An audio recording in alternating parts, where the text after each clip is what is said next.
ആ രാത്രി മുഴുവൻ അവൻ തിരിഞ്ഞും മറിഞ്ഞും കിടന്നു. അവൻ ഉറങ്ങാനായില്ല. അവൻ അറിയാതെ തന്നെ അവൻ കിയാരയിലേക്ക് ആകർഷിക്കപ്പെടാൻ തുടങ്ങി.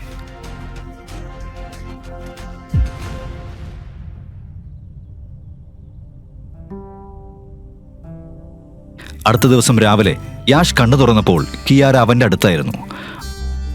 അവളുടെ കൈ യാഷിന്റെ നെഞ്ചിലായിരുന്നു. വിറയ്ക്കുന്ന കൈകളാൽ യാഷ് അത് മാറ്റി.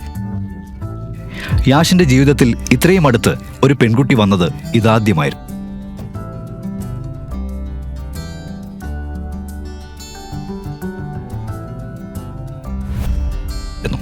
വാവ്, ഇതെന്താ സ്വർഗം പോലെ.